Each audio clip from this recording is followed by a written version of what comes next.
ये मानव जीवन तभी सार्थक होगा, विश्वास करो, जब नाम रूप लीला धाम 4 सोपान हैं भगवत प्राप्ति के। अगर नाम जप नहीं कर रहे तो रूप प्रकाशित ही नहीं हो सकता। भगवान लीला, जहां भगवान प्रकट होकर लीला किए हैं, लीला कर रहे हैं, लीला करते रहेंगे, ऐसे नित्य धाम ब्रज 84 कोष वृंदावन आदि की यात्रा नहीं की, यहां आकर कुछ दिन बसे नहीं, तो तुम्हारे हृदय में श्री कृष्ण प्रेम, भगवत प्रेम कैसे स्फुरित होगा। अगर यहां आने को मिला है तो यहां की रज में लुटो, यहां की रज को प्रणाम करो और जिह्वा से गाओ, वृंदावन वृंदावन वृंदावन वृंदावन, प्राण वृंदावन, जीवन वृंदावन, सर्वस्व वृंदावन, हा वृंदावन। वृंदावन नाम उच्चारण करने से जुगल सरकार मुस्कुराते हैं, समस्त सखियां आशीष देती हैं, और वृंदावन के खग मृग पशु पक्षी ये भी कृपा करते हैं, क्योंकि सब ये वृंदावन का वैभव। प्रिया प्रीतम लता पता रजरानी, समस्त सहचरियां, खग मृग पशु पंछी, ये सब वृंदावन का वैभव है। जब हम वृंदावन बोलते हैं तो संपूर्ण वैभव हमें आशीष देता है वृंदावन का। इसलिए कह रहे हैं, जिह्वा विह्वलता मुपैतु सततम तत्सद गुणोत्कीर्तने। श्यामा श्याम बोलना, प्रियालाल की चर्चा करना, खग मृग पशु पंछियों की महिमा वर्णन करना, रजरानी की, ये सब वृंदावन की महिमा का ही वर्णन है। आश्रय और वास, वास तो सबको नहीं मिल पा रहा है, आश्रय तो सबको ही ले सकता है। मन वचन कर्म से वृंदावन का आश्रय। बोले समस्त सौभाग्यों से अद्भुत सौभाग्य उदय करने की सामर्थ्य वृंदावन में रहती है। सच्ची मान, लोक परलोक के सब सुख तुम्हारे चरणों में लौटेंगे। यही परलोक सकल सुख पावत, आचार्य की वाणी है। श्री आचार्य जो बोल दें, तो भगवान अपनी बात झूठी कर सकते हैं, आचार्य की बात नहीं झूठी कर सकते। यद्यपि आचार्य रूप में श्री भगवान ही हैं, पर आचार्य की बात भगवान अपनो परण विशार भगत को पूरो परण निभाऊं, तो आचार्य वाणी है, यही परलोक सकल सुख पावत मेरी सो भैया कृष्ण गुण संचु। ए भाई, तुम सच्चिदानंद प्रभु की लीलाओं का गायन करो, नाम जप करो, उनके गुणों का चिंतन करो, तुम्हें इस लोक और परलोक में समस्त सुख प्राप्त हो जाएंगे। श्रीधाम वृंदावन का आश्रय, श्रीधाम वृंदावन में आना, ये परम लाभ मिलता है कि रसिकों का संग मिल जाए। अगर रसिकों का संग न मिले तो आप वृंदावन आकर के देखो, आपको विशेष आनंद की अनुभूति नहीं होगी। आप यहां चाट पकौड़ी खाएंगे, आप गोलगप्पा खाएंगे, इधर उधर घूमेंगे, अगर प्रभु के पास भी दर्शन करने गए तो वहां दोष दर्शन करेंगे, अरे यहां ऐसा यहां ऐसा। लेकिन यदि आप महिमा सुन चुके हैं, सत्संग सुन चुके हैं, तो आप सावधान रहेंगे, आपके अंदर दोष दृष्टि नहीं जागृत होगी, आप नाम जापक होंगे, आप यहां से कमा के ले जा पाएंगे महान सुकृत, जो आपके दुखों का नाश करके आनंद प्रदान करेंगे। इसीलिए कह रहे समस्त सुभगाद भूतम, समस्त सौभाग्य प्रदान करने वालों में भी अद्भुत सौभाग्य प्रदान करने वाला यह श्रीधाम वृंदावन है। पक्का कर्मों का भोग बड़ा प्रचंड है, बड़े बड़ों को भोगना पड़ता है। जो सिद्ध महापुरुष हो गए उनको शरीरों से राग नहीं होता, पर शरीरों में प्रारब्ध भोग तो आता ही है। यदि प्रभु के आनंद का हमें स्वाद ना मिले तो ये प्रारब्ध मिटिया मेट कर देते हैं, पूरा जीवन बर्बाद कर देते हैं। इस धाम का एक विशेष प्रभाव है, श्री नागरीदास जी महाराज ने लिखा, कलह कलेश न व्यापय इठा इठौर विश्व ते न्यारी। यहां प्रारब्ध भोग आएगा, पर इस कोटि से नहीं आएगा कि आपका पतन कर दे, आपका नाश कर दे, नहीं, बहुत आराम से। कलह कलेश न व्यापय ईठा, बहुत आराम मुद्रा में आपका प्रारब्ध नष्ट हो जाएगा। चमत्कार हमने देखा, कलह कलेश न व्यापय ईठा, ये ठौर विश्व ते न्यारी, समस्त सुभगाद्भुतम सकल मंगलात्यद्भुतम, समस्त सौभाग्य के भी सौभाग्य को प्रकाशित करने वाला है वृंदावन धाम। सच्ची मानिए, ये केवल कथा नहीं है, ये जीवन की व्यथा है। कैसा भी कोई जीव हो, वृंदावन का आश्रम लेने मात्र से उसका भाग्य पलट जाएगा, भाग्य पलट जाएगा। सकल मंगलात्यद्भुतम। श्री तीर्थराज प्रयाग सब तीर्थों का पाप लेकर के और अपना मंगल करवाने के लिए हम वृंदावन धाम आते हैं जब 12 वर्ष में यहां का कुंभ पड़ता है। मंगल भवन स्वयं श्री हरि हैं, आनंद समुद्र श्री हरि हैं। ऐसे आनंद समुद्र युगल सरकार को भी आनंद प्रदान करता है वृंदावन, तो हम आनंद के अंश हैं, हमें आनंद कैसे नहीं मिल जाएगा। सकल मंगलात्यद्भुतम, मंगलों का भी अद्भुत मंगल करने की सामर्थ्य रखने वाला वृंदावन। चिदात्म सकलोज्ज्वलाद्भुतम से सत्याद्भुतम। भगवान के चिन्मय धाम बहुत हैं, कैलाश, भगवान का वैकुंठ धाम, भगवान के विविध धाम है अवतार संग। बोले समस्त चिन्मय धामों में सकल रमणीयता, अद्भुत माधुर्य, अद्भुत महिमा और सबका मूल ये श्रीधाम वृंदावन है। श्रीपाद कह रहे हैं, बड़े अनुभवी महापुरुष हैं। समस्त वरदाद्भुतम, वरदान देने वालों को भी वरदान देने की सामर्थ्य वृंदावन रखता है। समस्त वरदाद्भुतम।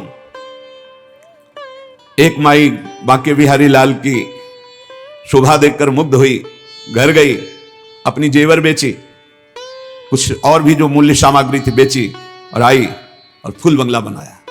वो रिझी बिहारी जी पर बिहारी रिझ गए, उस पे फूल बंगला में बिहारी जी बैठे, बाहर बैठे, वो देख रही, देखते देखते सीधे निकुंज, सीधे बिहारी जी को देखते देखते अपने आभूषण सब बेचकर फूल बंगला देखते रिझ गए।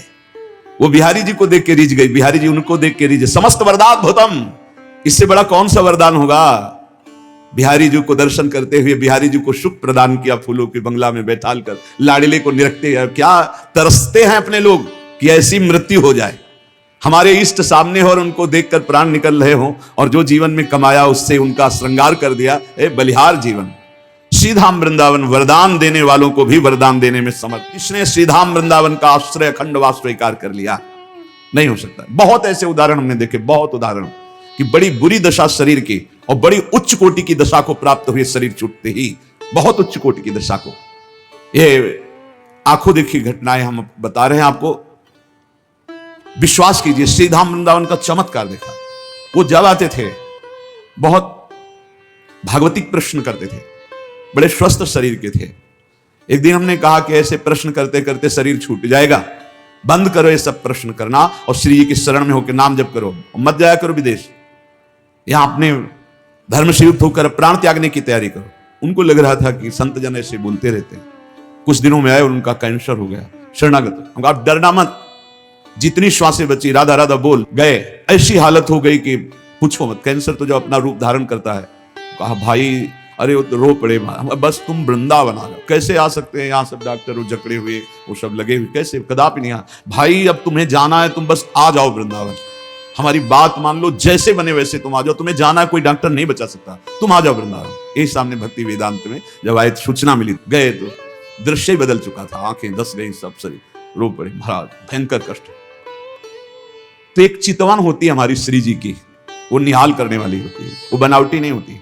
वो उस समय हुई का राधा राधा राधा बोलो और हृदय भराया कि श्री जी, जीव अपनी ताकत से आप तक नहीं पहुंच सकता, आपकी कृपा से। बस एकदम भावुकता का निश्चिंत उतर के कुटिया पहुंचे, सूचना आ गई, पधार गए, हो गया काम, जा ले जा। समस्त वरदाद्भुतम, विश्वास मानिए, अनंत जन्मों की बिगड़ी बनाने में समर्थ है वृंदावन। कभी कोई चूक ना करे। यदि वृंदावन वास मिल गया तो किसी भी स्थिति में वृंदावन मत छोड़ना। हमारी प्रार्थना मान लेना, अनंत जन्मों की बिगड़ी बन जाएगी। ये मायावी रिश्ते नाते लाल, ये मायावी धन संपत्ति की भोग वासनाएं, ये शरीर की सुख वृत्तियां, चलो बंबई वहां अमृत पिला दिया जाएगा, तुम अमर हो जाओगे, ये सब माया के नाटक हैं, मत भूलना। जो कछु लिखे हो लिलाट, दुख सुख देह संग भुगते गो, जहां जाएगो या सिद्धांत अभंग, यह सिद्धांत अभंग, तजत क्यों धीरज प्राणी, वृंदावन परिहरे प्रिया प्रीतम रजधानी। जो कुछ लिखा है भाग्य में, भाग के जाओ, भोगना पड़ेगा। यहां तो मिटा देंगे मेरी लाडली जो है। अधिक कष्ट कभी देखा ही नहीं। जब अधिक कष्ट हुआ है तो अधिक दुलार मिला है। कई बार बताया, आप विश्वास कीजिए। इसलिए प्रार्थना है, ना वास कर पाओ अगर सौभाग्य ऐसा, नहीं तो आश्रय। आश्रय ऐसे माना जाता है कि जैसे आप विदेश गए हो, लौट करके आप जहां छुट्टी मिली तो घर के लिए कैसे भागते हो, ऐसे वृंदावन के लिए भागो। और आपका एक एक दिन वृंदावन की चिंतन से व्यतीत हो तो आपका दृढ़ आश्रय माना जाएगा कि आप वृंदावन आश्रित हो। जो वास वाले को फल मिलता है वही आश्रय वाले को भी फल मिलता है। अमूल्य श्वासें केवल सार्थक होती हैं भगवान नाम में। राधा राधा, कृष्ण कृष्ण, राम कृष्ण हरि, जो नाम लोगे तभी सार्थक होंगी। इसलिए धाम का आश्रय, धाम का वास, प्रिया प्रीतम के चरणों की शरणागति, खूब नाम जप और अपने जीवन को प्रतिपल संभालते रहिए। कहीं फिसल करके माया में न चला जाए, कहीं माया के गर्त में न गिर जाए जहां से चढ़ना बड़ा मुश्किल होता है। संत महापुरुषों के वचन भगवत मार्ग में हमें बड़ी पुष्टता प्रदान करते हैं, भगवत मार्ग में उत्साह प्रदान करते हैं। कुछ हमारी कमियां रहती हैं जो संत वचनों से ही दूर होती हैं। अहंकार नष्ट होता है जो संत वाणी से ही दूर होता है। हमारे विचारों की पवित्र गंगा प्रकट हो जाती है जहां संत वाणी श्रवणेंद्रिय से सुनी जाती है। हमारे हृदय में अद्भुत वैराग्य उत्पन्न होता है, संत वाणी का अमोघ प्रभाव होता है। प्रसंग चल रहा था कि जो संत हैं, जो साधक हैं उत्तम भगवत प्राप्ति के मार्ग में चलने वाले, वो विद्या विनय संपन्ने ब्राह्मणे गविहस्तनी सुनी चुपाके चा पंडिता समदर्शिना, वो समदर्शी होते हैं। वो विद्या विनय से संपन्न ब्राह्मण में, गाय में, कुत्ते में, चांडाल में, हाथी में एक ही परमात्मा तत्व को देखते हैं जो है, विराजमान है। पर कुछ लोगों का कहना है कि बर्ताव समान होना चाहिए। बर्ताव समान हो ही नहीं सकता। बर्ताव में विषमता होगी, दृष्टि में समानता होगी। वो अज्ञानी है जो बर्ताव में समानता की बात करे। कल चर्चा हुई थी कि बर्ताव में समानता हो ही नहीं सकती। कुछ लोग इसका उल्टा भाव लेते हैं कि वही समदर्शी, वही ज्ञानी है, वही महात्मा जिसका व्यवहार समान हो। व्यवहार समान नहीं हो सकता। व्यवहार में भेद होगा, विषमता होगी, संभव ही नहीं है। जैसे कल चर्चा हुई थी कि हमें हाथी का पेट भरना है और कुत्ते का पेट भरना है, तो जिससे हाथी का पेट भरेगा उससे कुत्ता खाएगा ही नहीं। बड़े बड़े पत्ते, घास डाल, उससे उसका पेट भरता है। और कुत्ते को रोटी दे दो, उससे पेट भर जाएगा। दृष्टि में दोनों समान है, लेकिन आहार का भेद है और व्यवहार का भेद है। हाथी की बड़े बड़े राजा लोग बड़े बड़े सवारी करते हैं लोग, और कुत्ते की सवारी तो केवल भैरव बाबा ही करते हैं। दूसरे के सामर्थ्य नहीं, भैरव जी का वाहन। गाय का एक ही लाइन में रखा गया है, विद्या विनय संपन्न ब्राह्मणे गवि हस्तनी, इंद्रिय स्वाद का काम करती। व्यवहार में भिन्नता है। ऐसा नहीं कि व्यवहार में समानता। अपने ही शरीर में हम नहीं कर सकते। नीचे के अंगों को छूने के बाद हाथ धोते हैं, ऊपर के अंग छूने पर कोई बात नहीं होती। तो विषमता क्यों? कि शरीर तो तुम्हारा ही है ना, फिर व्यवहार में विषमता क्यों? बोले नहीं, जो व्यवहार में विषमता है वो होनी ही चाहिए। अगर नहीं होगी तो या तो वो मूर्ख है या उसके ज्ञान नहीं है, उसे शास्त्रीय ज्ञान नहीं है। तो यहां कह रहे हैं जो संत ऐसे होते हैं उनके व्यवहार की विषमता को देखकर कहीं ये ना समझ लिया जाए कि इनको ज्ञान नहीं, क्योंकि ज्ञानी वही है जो सम है। व्यवहारिक विषमता को देख करके संत पर दोष दर्शन न किया जाए। कल चर्चा हुई थी जैसे माता, बहन, पुत्री, पत्नी, चारों स्त्री शरीर हैं, पर व्यवहार में विषमता रहेगी। पत्नी के साथ व्यवहार और होगा, और माता, बहन, बेटी के साथ परम पूज्य धर्म में व्यवहार और होगा, पत्नी का धर्म में व्यवहार और होगा। वो ज्ञानी है, वो चारों में ब्रह्म एक ही देख रहा है, लेकिन व्यवहार जो पत्नी के साथ है वो अगर तीनों के साथ दृष्टि मात्र कर ले तो वो अपराधी माना जाएगा और दुर्गति को प्राप्त हो जाएगा। जो माता, बहन और बेटी पर जो पत्नी के साथ व्यवहार है वो व्यवहार की सोच ले तो वो नष्ट हो जाएगा। व्यवहार में विषमता है और दृष्टि में समता है। जो ज्ञानी महापुरुष, संत महापुरुष हैं, प्रश्न होता है कि लोग उनकी निंदा करते हैं, अपमान करते हैं, तो निंदा और अपमान होने पर क्या उनको दुख होता है? जैसा अपने को हो, कोई निंदा करे, अपमान करे तो दुख होता है, स्तुति करे, सम्मान करे तो सुख होता है साधारण को। तो क्या जो भगवत प्राप्ति के मार्ग में चलने वाले साधक हैं, संत जन हैं, जिनको भगवत प्राप्ति हो चुकी, दोनों को समान ही कहा जाता है। एक जो भगवत प्राप्ति होने वाला है साधक, जो भगवत प्राप्ति की तीव्र लालसा है, और ये जो भगवत प्राप्त है, ये एक ही पंक्ति में है, कोई अंतर नहीं इनमें। संतों की निंदा या अपमान जब होता है उनको दुख होता है कि नहीं? अगर दुख नहीं होता तो क्या खुशी होती है? कैसी स्थिति होती है जब संत की निंदा होती है और अपमान होता है? पहले तो समता की बात का कि संत के आचरण में विषमता दिखाई देगी, उसकी दृष्टि में समता होती है, जैसे उदाहरणों में बताया गया। अब यहां उत्तर दे रहे हैं कि वो दोनों बातों से ही बड़ा विलक्षण होता है। जब कोई निंदा अपमान करता है तो साधारण मनुष्य को दुख होता है। तो आपने पूछा क्या उनको दुख होता है? बोले नहीं। तो क्या उन्हें सुख होता है? बोले नहीं। एक विलक्षण स्थिति होती है जो दुख सुख से परे है।